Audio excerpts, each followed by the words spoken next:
On the day I closed our biggest deal, she fired me and stole my $250K bonus after 18 years of building the company from scratch. You were just a placeholder, she sneered. Then she erased my name from every project. I lost my reputation. Clients walked out. The board demanded answers until they read her emails. They thought firing me 48 hours before my $250,000 bonus would be a clean break. A simple restructuring. That's what they called it. But they didn't realize they were walking into a vault I had built and locked from the inside. My name is Claire Nolan, Senior Vice President of Strategic Partnerships at Horizon Vectra, a New York-based multinational that moves like a machine and bleeds people dry for sport. For 18 years, I was the oil that kept that machine from seizing. I didn't just negotiate deals, I designed the systems that made them survive. When a billion-dollar merger shook, they called me. When clients panicked, I spoke the language that soothed them. Quietly, efficiently, invisibly, until someone decided invisibility made me disposable. That afternoon, I was halfway through a stale salad at my desk when I got the message. Not an email too traceable, but a direct internal ping. Need immediate access to all legacy partnership contracts. Full archive. It was from Lauren Stratton, the new Chief Operating Officer, the kind of executive who thought LinkedIn quotes were leadership. I typed back, "Purpose." Her reply came fast. "Global brand alignment audit." The kind of corporate gibberish meant to sound harmless. But the archive she was asking for wasn't harmless. It wasn't even fully digitized.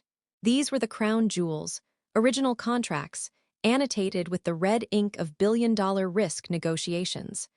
Accessing them required triple authorization, mine being one of them. Lauren didn't need that for an audit. She needed it to replace me. I stared out at the skyline, the East River a flat silver sheet under the rain. I'd built this company's bones. The Zurich deal, the Crestmark integration, the Helvian acquisition. Every one of them passed through my hands. 18 years of structure, trust, and leverage. And now my name was being scrubbed from all of it. Lauren had been in the building 6 weeks. She'd arrived from a rival firm notorious for growing fast and dying faster. Her reputation was built on taking credit for other people's architecture and collapsing companies just in time to leave with a golden parachute. The first warning sign had been small. One of my projects, the Crestmark framework, presented to the board. My slides, my data, my design. Except the name on the title was hers. Lauren Stratton, Chief Operating Officer, Strategic Vision Lead. That last part, Strategic Vision Lead, wasn't a real title. She'd made it up. The board clapped. They called her a visionary. I didn't say a word, because I knew something Lauren didn't. Every slide deck, every draft, every file in this company carried metadata, digital fingerprints. The kind that can't be erased. The kind that tell the truth long after people start lying. So when her audit request came in, I didn't start gathering files.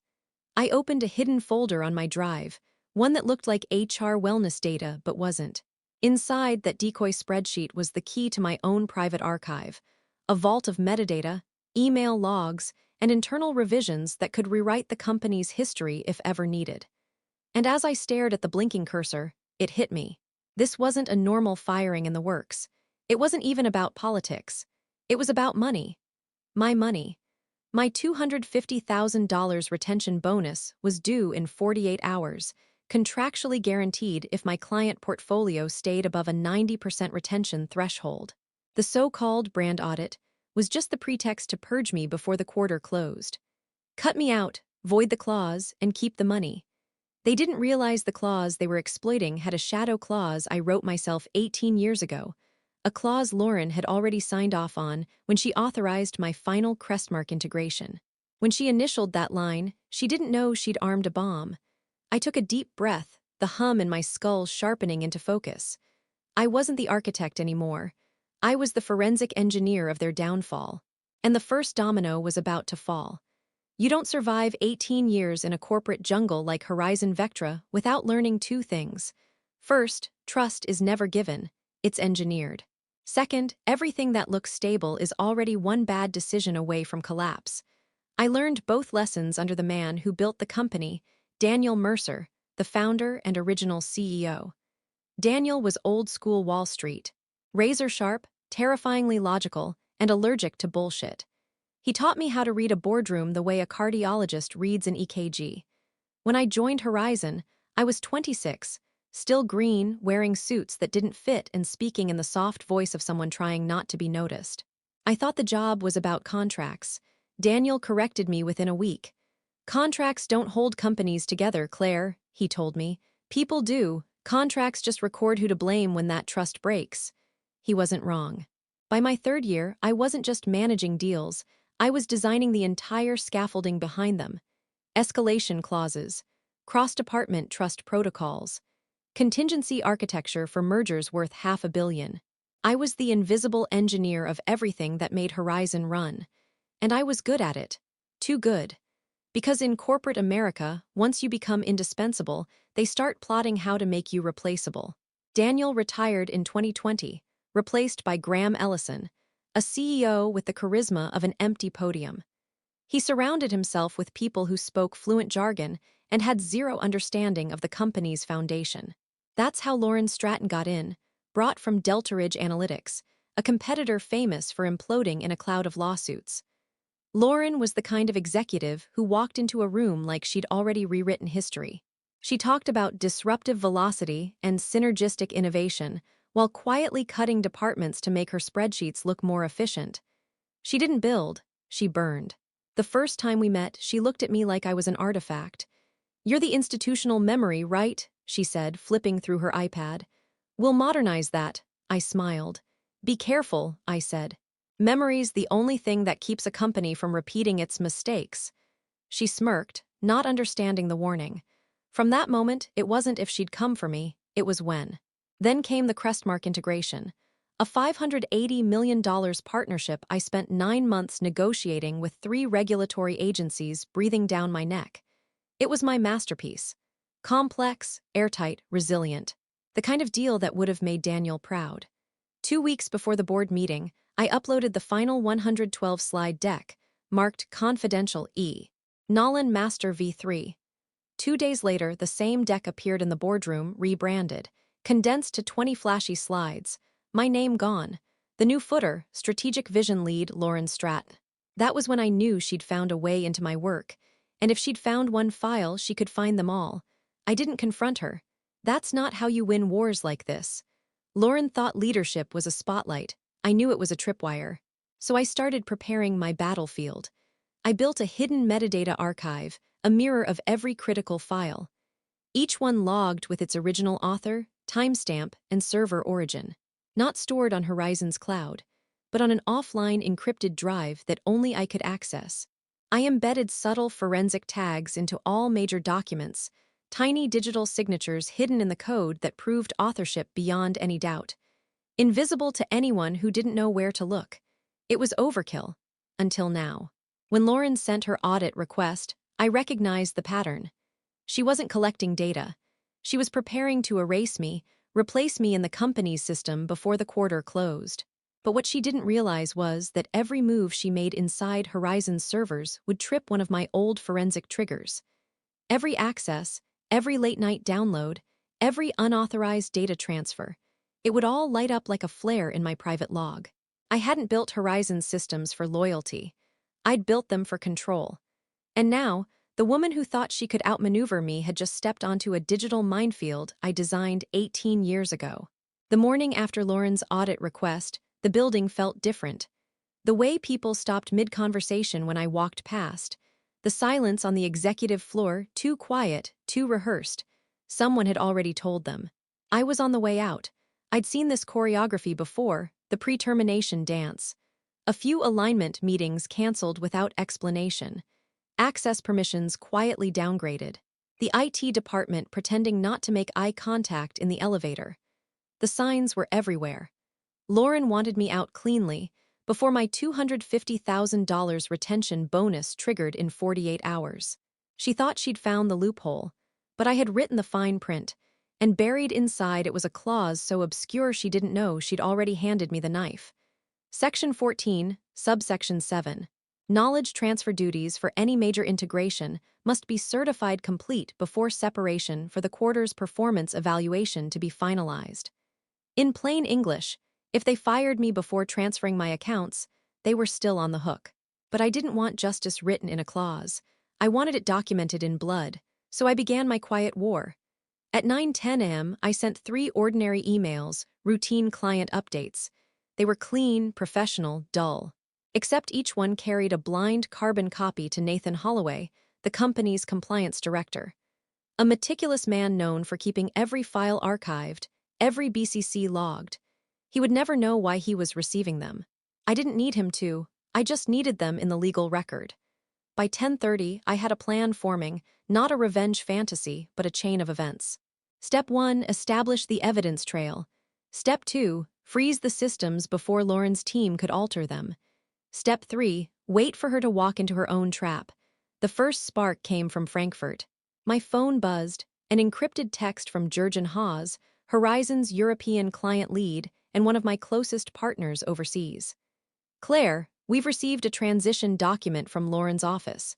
It contradicts our signed plan. What's happening? I stared at the attached file. It was my Crestmark master deck, my data, my words. Except now my name was gone, replaced with Office of the COO, Strategic Vision Lead L. Stratton. But what made my skin crawl wasn't the theft, it was what she'd left inside. Slide 92, Regulatory Compliance Notes. In the Hidden Speakers Notes section, only visible in edit mode, was a direct quote from Jurgen's private counsel in Zurich. That conversation had been off record. No recording, just a confidential legal exchange between him and me, which meant someone had accessed my private meeting transcripts. Lauren hadn't just stolen my work, she'd broken into privileged data. That was no longer corporate theft. That was espionage. By 3 p.m., I was in full operational mode. No emotion, no panic, just precision. I ran a back-end search on the company's internal data logs, filtering for the Crestmark integration file. Buried deep in the raw access table, I found it. 11:43 p.m., unauthorized download. COO Executive Admin Pool, IP 10.4.19.77, 11:46 p.m. Action. Share external link 11:47 p.m. Access device. Admin L. Stratton, that was my smoking gun. A direct digital fingerprint connecting her office to a major data breach. I exported the logs, encrypted them, and saved them under a name that would never attract attention. Wellness Q4 Stretch Initiative XLSX. Inside that harmless-looking spreadsheet lived every document she'd stolen, every timestamp she'd faked, and every click she thought would disappear. I knew I couldn't rely on the servers alone. Lauren would launch a purge soon, and it would obey. So I printed the physical evidence, the legal reviews, the master slides, the compliance memos, and signed the front of each page in pen. Original master copy, attested by C. Nolan. Then I sealed them in a manila envelope and placed it inside my personal safe at home. By midnight, I'd built a digital black box, a sealed, encrypted archive on Horizon's own network named Internal Strategic Core, Ref L21. Hidden inside, the metadata logs proving file theft, the comparison deck, showing my authorship, the email from legal using the word fiduciary stewardship, the time-stamped 11:43 p.m. download record, and a short note titled simply, Lauren Stratton Audit Access Pattern, Unauthorized. The final touch? A single line in the folder's metadata, created by, Claire Nolan, last modified by, Lauren Stratton, pending I had written her name into the audit trail before she even touched it. The moment she opened the file, she would brand herself in my evidence forever. At 2:14 a.m., my private alert pinged, an old script I'd built years ago, a digital tripwire buried in the company's compliance system. It read, Access detected. Crestmark source data XML IP 10.4.19.77, COO executive admin. She was in the system again. It wasn't fear that hit me, it was confirmation. She was covering her tracks, exactly as I'd predicted. And with every keystroke, she was locking herself deeper into my evidence chain. I leaned back in my chair, the city lights bleeding through my apartment window. The sound of rain against the glass felt like static. I realized I wasn't fighting for my job anymore. I was fighting for the principle that the empire I built couldn't be stolen by someone who thought buzzwords made her smart. I opened my laptop and started typing a memo.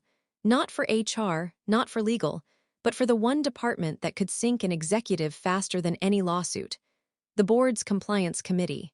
It was short, clean, and emotionless. Preliminary risk indicators, COO office unauthorized access to client confidential data, full report pending. I didn't hit send. I just saved it as a draft. Because when Lauren fired me, I wanted that email to send itself. Automatically. A dead man's switch. The next day started like every other weekday in Manhattan, rain streaking the windows, the elevator chiming too loud, the smell of burnt coffee leaking from the break room. But I knew before I reached my office door that something had shifted. My badge still worked. That was the first surprise. Usually, when they're about to cut you loose, security disables access before sunrise. The second surprise was my name missing from the strategic leadership offsite invite that hit every executive inbox at 8:02 a.m. I'd helped design that annual retreat for 3 years straight. Seeing my name absent wasn't an oversight. It was the company's way of making an announcement without saying a word. Claire Nolan was no longer one of them. By 9:30, the rumors had spread like gas in a sealed room. Restructuring, new leadership philosophy, legacy roles being sunset, polite ways of saying, she's next. I spent the morning acting like nothing was wrong, answering emails, updating compliance notes, reviewing client transitions. Outwardly calm, inwardly calculating. Every move I made was designed to look routine because, by now, I knew they were watching. Lauren was a predator who wanted an audience when she fed. At noon, I got a ping from Brenda Patel, HR's senior business partner. "Hey Claire, could you stop by conference room 24B at 3? The tone was bright. Too bright. Everyone in the building knew 24B. It was the termination room, glass walls, central hallway, maximum visibility. They were going to make a spectacle out of me, but before I walked into that meeting, I wanted to leave them something they couldn't erase. I drafted one final internal memo, subject line, pre-termination portfolio risk summary for board review. The language was cold, precise, every line constructed like a blade. In light of the COO's recent audit and file access patterns, the following Tier 1 client accounts are at material risk due to unauthorized distribution of privileged documents. Attached. Evidence logs, timestamp server access, and client confirmation statements. I attached everything. The metadata, the unauthorized 11:43 p.m. download, the Crestmark deck comparison, the General Counsel's stewardship email. I didn't hit send. I set the rule, send automatically 24 hours from now if my login credentials are deactivated. If they fired me, the board would get it. If they didn't, I could cancel the trigger. Either way, the clock was ticking. At exactly 3 o'clock, I walked into the glass box. Brenda sat at the table clutching a manila folder like a shield. Lauren sat at the head, laptop open, expression smooth and predatory. "Claire," Brenda began, her voice brittle, "as you know, the company is undergoing a strategic realignment." Lauren interrupted, her tone sharp and rehearsed. "Let's not waste time, Brenda. Claire, today is your last day. Your role no longer aligns with our new operational model. We're restructuring around speed and agility. You understand?" Her voice was sugar over steel. I didn't respond. I reached up, unpinned my corporate ID from my blazer, and set it on the glass table. The sound of it hitting the surface was louder than it should have been. "Thank you," I said evenly. Brenda blinked, caught off script. Lauren smiled, mistaking calm for defeat. She slid a single-page separation agreement across the table. "We're offering a generous package," she said. 2 months' pay, contingent on signing a full release of claims. I didn't look at the paper. I just asked, "Lauren, did you check with compliance before repurposing my Crestmark files?" Her smile froze. "Excuse me. Because if you didn't," I continued, "you might want to check the metadata on slide 92. There's a legal note embedded there. It's privileged. Zurich Legal Counsel. You know what that means?" A flicker of confusion, then fear flashed in her eyes. She recovered fast, but it was too late. I saw it. "Good luck with your new vision," I said quietly. Then I walked out, leaving her staring at the badge on the table. I rode the elevator down without speaking to anyone. My phone buzzed nonstop, messages from colleagues pretending to check in. I ignored them all. By 5 p.m., my login credentials were revoked, my calendar wiped, my name erased from the internal directory. Which meant one thing: The automatic email, my dead man's switch, had just activated. Somewhere on the 36th floor, the board's compliance chair, Harold Vance, was opening an 18-page packet titled Pre-Termination Portfolio Risk Summary, Confidential. By 5:07, his inbox would contain everything: proof of data theft, unauthorized access logs, client emails showing trust violations, and Lauren's name in every single digital trail. I didn't need to be in the building anymore. My revenge was already working its way through the system, like code executing itself. But as I sat in my apartment later that night, bourbon in hand, my phone buzzed again. An unknown number. I answered. Silence. Then a man's voice, low and measured. "Miss Nolan, this is Harold Vance. I just finished reading your file." I said nothing. He exhaled. "I think you just saved this company from a federal investigation and destroyed a career in the process." He was half right. I hadn't destroyed one career. I just started a chain reaction that would take down 3. When the board called me back onto that secure video line, I didn't go looking for vindication. I went looking for leverage. The moment I hit leave meeting, the balance of power had quietly shifted. They were panicked, yes, but panic without direction becomes noise. I needed direction. I needed to turn their noise into consequence. My plan wasn't about dramatic walk-ins or petty revenge. Those are amateur moves. This was about converting the only currencies that mattered in that glass tower: legal exposure, client trust, and time.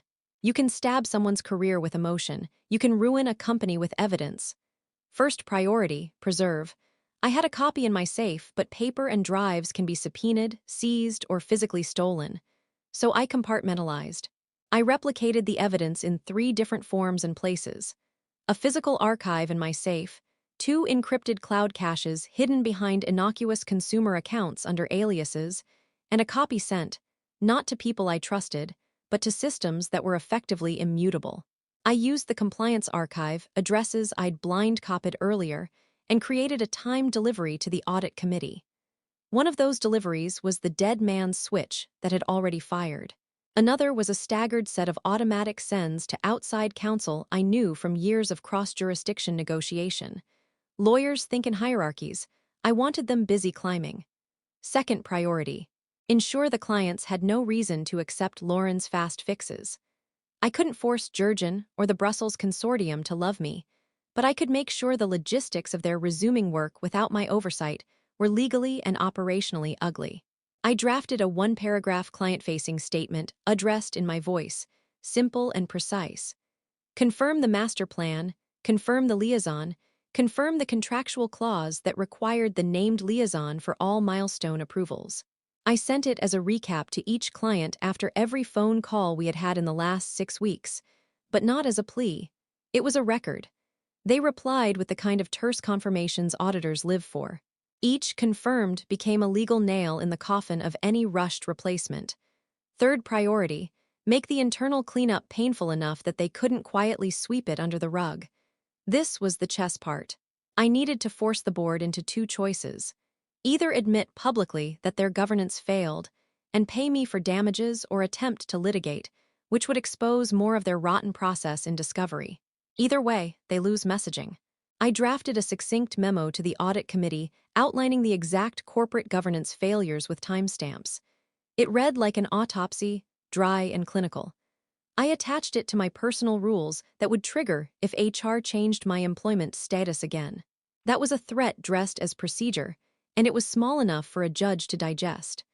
There was a 4th, uglier priority: protect myself from the kind of petty sabotage an offended COO could rain down.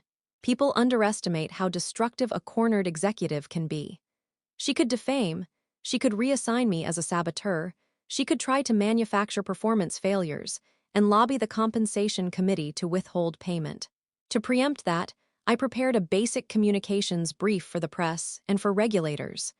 Not because I wanted to call them, yet, but because the mere existence of the brief meant I could file quickly if needed. The brief outlined the timeline, the data breach, the immediate client impacts. In the age of noise, speed controls the narrative. If they tried to drown the truth in counter-accusations, I could be faster and cleaner.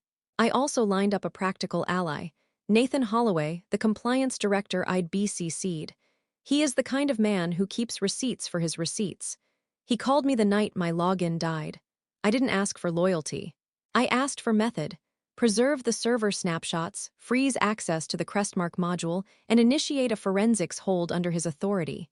He did it. On paper, it looked like due diligence. In reality, it was my lifeline. Next, I quietly started casting a net of small but strategic legal exposures. I had a clause in my employment contract, the retention clause, and the evidence I'd compiled made the case for bad faith termination obvious. But courts like proportionality. I didn't want a scorched earth headline. I wanted a precise demand letter that would force them to choose a boardroom remedy over a courtroom spectacle. I asked a lawyer I trusted to draft a demand that read like arithmetic: pay the bonus, restore the named liaison clause, and implement an independent oversight role reporting to the audit committee. Small, reasonable asks. The kind that look like a settlement at first glance, until the discovery process started pulling threads. I didn't tell Nathan or my lawyers everything. People leak. Instead, I compartmentalized again. Evidence caches, timed sends, measured friendlies. You always want a trail of people who can verify your behavior without being your puppets.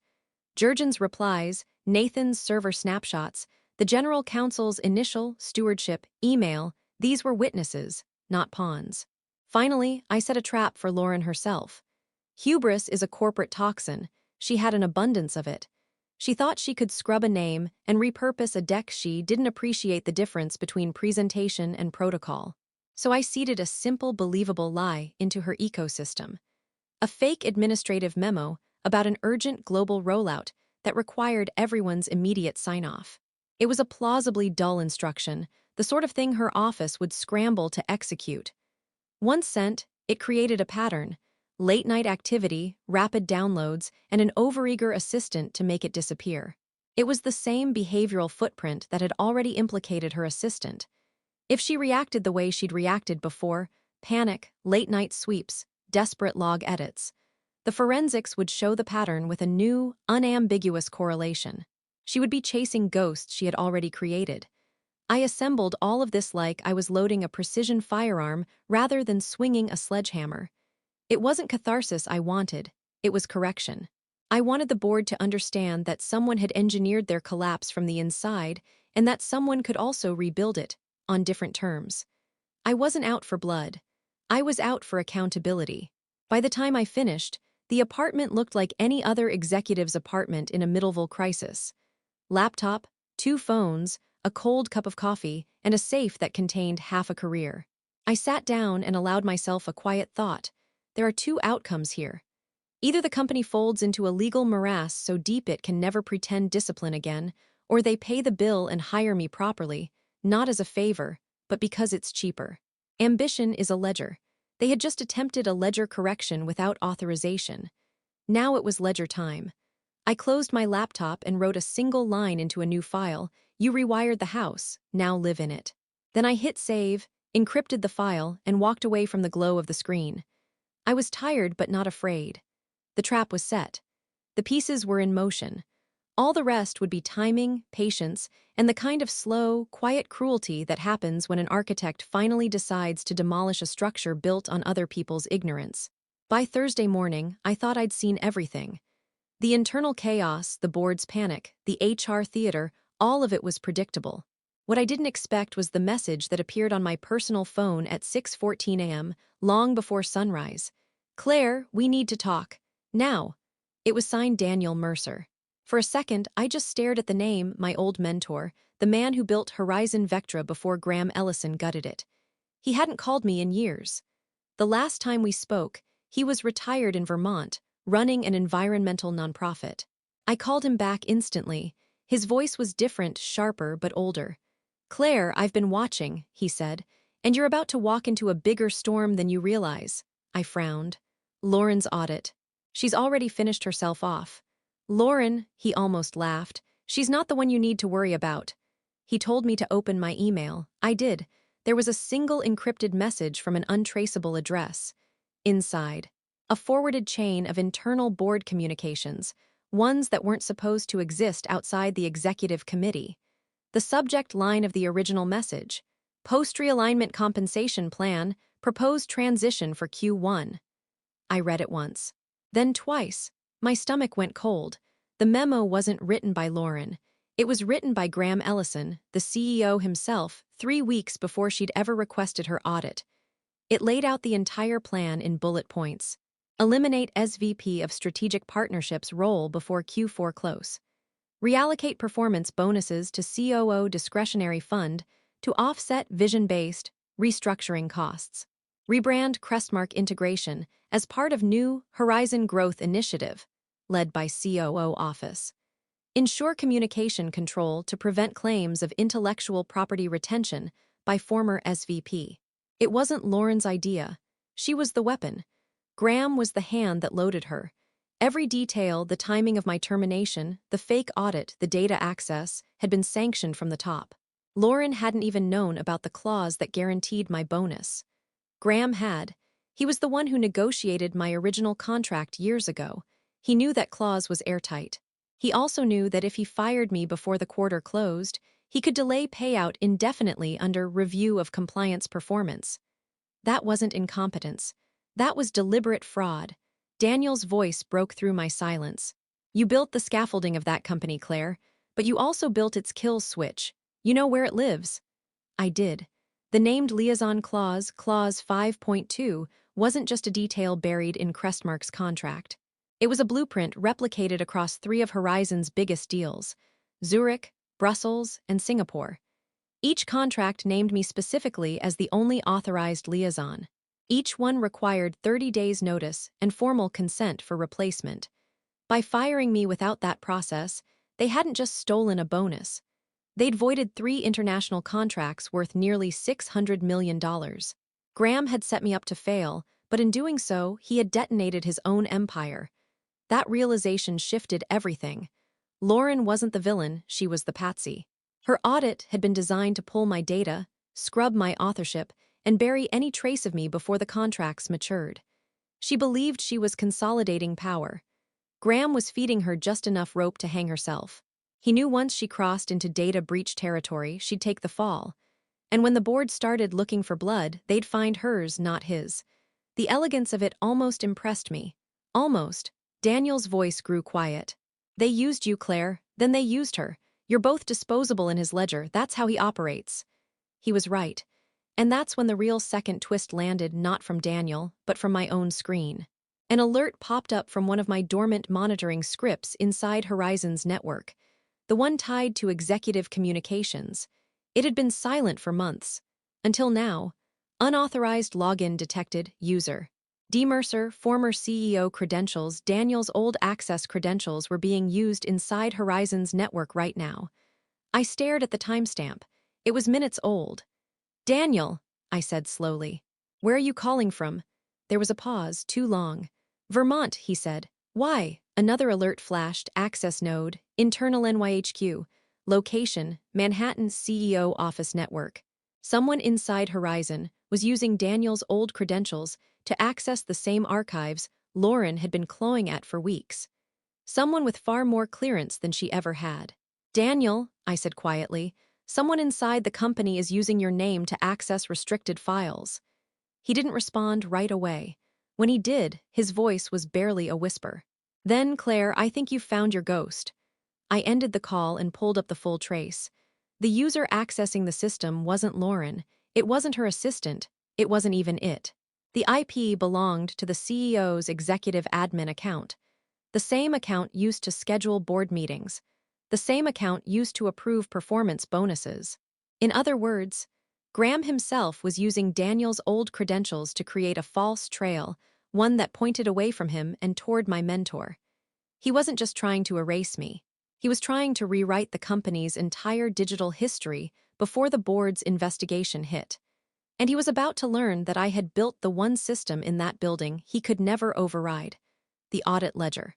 Every edit, every login, every forged credential would be logged in an immutable, triple-redundant blockchain timestamp system I wrote after the 2015 Zurich incident. The same system Graham had never understood and had ordered me to simplify. He couldn't fake it. He couldn't delete it. And now he had branded himself in its permanent record. I looked at the monitor. the cascade of access logs lighting up one after another as the CEO dug his own digital grave. Lauren thought she was untouchable. Graham thought he was invisible. And I finally realized the truth. They weren't my enemies. They were each other's. I just happened to be the one holding the detonator. You never forget the moment you finally see the face behind the knife. For me, it was Friday, 9:43 p.m., in the blue light of my apartment, watching a live server feed of a company I no longer worked for and realizing every move had been orchestrated by the man who'd once called me indispensable. Graham Ellison had always been the kind of executive you could mistake for harmless. Polite, reserved, the sort of man who smiled during board meetings and said, "Let's circle back," instead of "shut up." But beneath that calm veneer was something else, a kind of mathematical cruelty. He didn't raise his voice or throw tantrums. He eliminated people the way you delete a spreadsheet column, cleanly, quietly, without hesitation. And now the data told me exactly why. The trigger came from one of my encrypted trackers, still running inside Horizon's finance database. A little script designed to alert me whenever certain budget lines shifted. It pinged at 9:11 p.m. File modified. Executive compensation projections, FY25 user. Change summary. Reallocation of discretionary bonus pool COO office. $250,000. That number stopped my breath. My bonus, my clause, my 18 years of stability insurance, moved line by line into the COO's discretionary fund. A fund controlled directly by Graham Ellison. He wasn't trying to cut costs. He was trying to move money, to turn my retention clause into untraceable cash flow disguised as performance incentive. The plan was chilling in its simplicity. Fire me before the quarter closed. Kill the trigger clause. Fold my bonus into the COO's discretionary pool. Approve that pool in the next compensation cycle. Then quietly reassign it as a one-time payout to himself and two other senior executives through a new initiative called Strategic Synergy Retention. A clean $750,000 extraction disguised as a restructured incentive package. He wasn't saving the company, he was robbing it. The more I dug, the uglier it got. There were memos, hidden draft budgets, and financial models that showed the redistribution plans starting months before Lauren ever arrived. He'd brought her in as camouflage, the flashy change agent, who could take the fall if things went wrong. The audit, that wasn't her idea. It was his firewall, a way to flood the company's systems with so much noise that no one would notice the funds being rerouted until after year-end. And me. I was the single obstacle standing between him and a paper trail that couldn't be erased. He'd known it from day one. That's why, in the internal memo Daniel Mercer had sent me earlier, my name appeared not once, but 3 times in red. Each time next to a single phrase, legacy exposure. To Graham, that's what I was, a liability. A walking archive. The last person alive who understood every cross-linked clause, every compliance trapdoor, every handshake deal the company was built on. He couldn't just fire me, he had to erase me. And when he realized that wasn't possible, he did the next best thing, weaponized someone else's ambition. Lauren was never meant to survive. She was meant to burn bright, steal my work, violate a few policies, and then implode, giving Graham the perfect scapegoat for the financial rot he'd engineered. The more evidence I pieced together, the clearer it became. She'd been groomed for the fall, her data breaches, her fabricated strategic vision. All of it fed into a narrative Graham was already scripting for the board.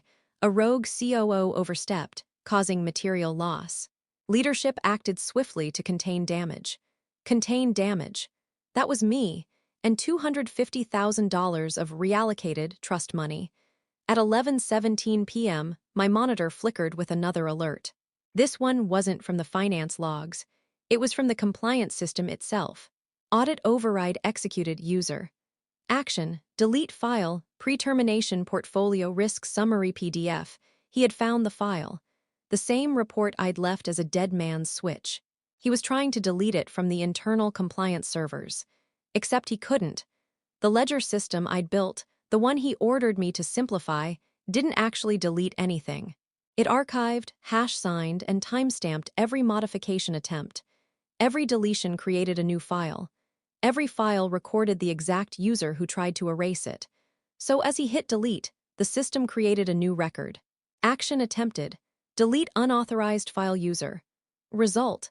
Access denied, immutable ledger restriction active. It even captured a digital fingerprint, his workstation ID, IP address, and local device tag. The evidence wasn't just preserved, it had his signature burned into it. Around midnight, my phone rang again. Unknown number. I didn't answer at first. It rang a second time and I picked up. "Claire," said a voice, low and tense. It was Nathan Holloway, the compliance director.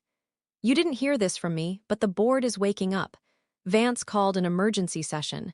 The chair's furious, something about financial discrepancies in the executive pool. They've got the auditors pulling transaction logs. Graham's name just popped." I closed my eyes and let the information sink in. The gears were turning exactly as I'd designed. He'd finally tripped the alarm himself. Nathan hesitated, then asked quietly, "Claire, why did he go this far? Why risk it all?" I almost didn't answer. But I knew the truth now, and it needed to be spoken aloud. "Because he never built Horizon for profit," I said. "He built it for control." Graham wasn't a CEO in the traditional sense. He was a portfolio manipulator. Horizon wasn't his company, it was his lever. A machine for siphoning value through strategic realignments and vision bonuses. Every audit, every layoff, every restructuring wasn't random. It was timed. Time to inflate quarterly reports just enough to trigger his stock options. Time to make the company look like it was thriving while he quietly drained it. When Daniel Mercer retired, Graham took over the empire, but he never learned how it actually worked. He didn't understand the infrastructure I'd built. He only understood how to exploit its numbers. And when the data started resisting, when the human architecture I'd built made it too stable to manipulate, he started removing the humans, one by one, until all that was left was the illusion of a living company, with him as the god pulling the strings. That was the truth. That was the rot. And that was why his empire had to die by its own design. I ended the call. Outside, the city was silent, that late-night stillness where even Manhattan holds its breath. I opened my encrypted drive, found the final untouched document I'd been saving for this exact moment. Audit Ledger Masterchain PDF, the immutable record. The complete, verifiable history of every executive action, including Graham's fraud. I stared at it for a long moment, then dragged the file into a blank email addressed to Harold Vance, chair of the Compliance Committee. Subject line, "Final ledger for board and regulators." I didn't hit send yet, I waited, because I wanted him to feel it first, the unraveling. In less than 12 hours, every thread he'd ever pulled would begin to knot around his own neck. He'd built his kingdom on trust and arithmetic, and I had just inverted both. When the storm finally broke, it didn't come as a lawsuit or a headline. It came as silence, that kind of thick, choking quiet that only happens right before something explodes. It was Monday, 7:42 a.m. when I got the first call. Jurgen Haas from Zurich, his accent clipped, furious.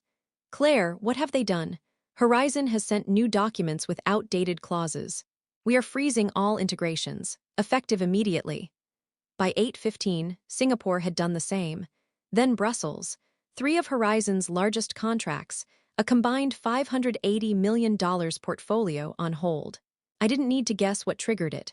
The named liaison clause, Clause 5.2, the one they thought they could bypass by firing me without notice. Each contract explicitly required my oversight. Each had been voided the moment they terminated me. They hadn't just sabotaged their revenue stream, they detonated their entire legal standing. And within 30 minutes, the boardroom went dark. 8:45 m. Horizon Vectra, 36th floor boardroom. Harold Vance sat at the head of the table, eyes hollow, voice low. "We have material exposure," he said. "Our Q4 filings are invalid, our accounts frozen, and Zurich has formally accused this company of breach of contract." Graham explained, but Graham didn't speak, he couldn't.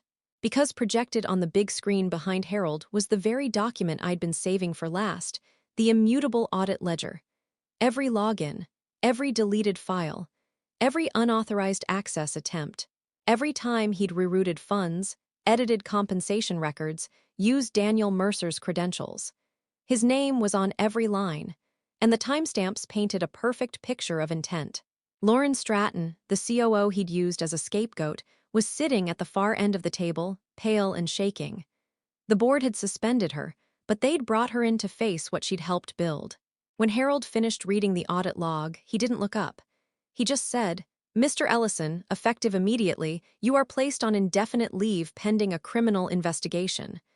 No one defended him. No one even breathed. Graham stood up slowly, his voice a thin whisper. "You think she did this alone?" He looked at the table, at Lauren, then at the ceiling like he could already hear the sirens. "You don't understand. She's been planning this since the audit began." Harold frowned. "Who?" Graham turned to him, eyes hollow, trembling. "Claire Nolan." Harold's jaw tightened. "Miss Nolan didn't hack your servers, Mr. Ellison.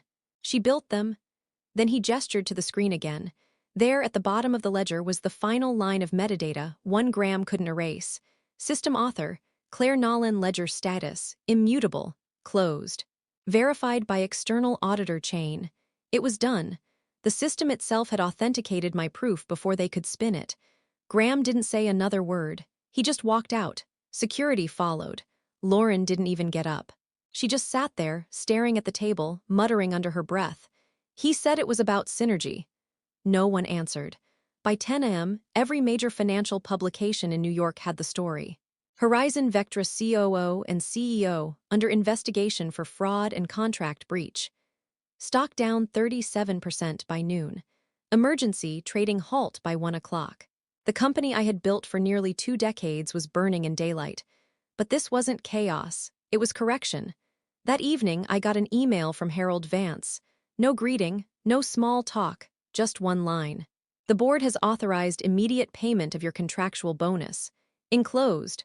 Attached was a cashier's check for $250,000. No Horizon letterhead, no apology, just the money they'd tried to steal. I didn't cash it right away. I placed it in my safe, on top of the envelope containing the original Crestmark contract and the flash drive labeled Final Ledger. The symbols of crime, evidence, and consequence, all together sealed shut. By Wednesday, the SEC had launched a formal inquiry. Lauren's accounts were frozen. Her assistant was fired. Graham Ellison had resigned to focus on personal matters. In reality, he was being quietly escorted out of his Fifth Avenue apartment by federal investigators. And Horizon Vectra? A husk. A hollow shell of a company scrambling to rebuild trust with the very clients who now refused to take their calls. The board tried to reach out to me again, this time with an offer. A new position. Chief Trust Officer. Complete authority over compliance and partnerships. Reporting directly to the board. I didn't even consider it.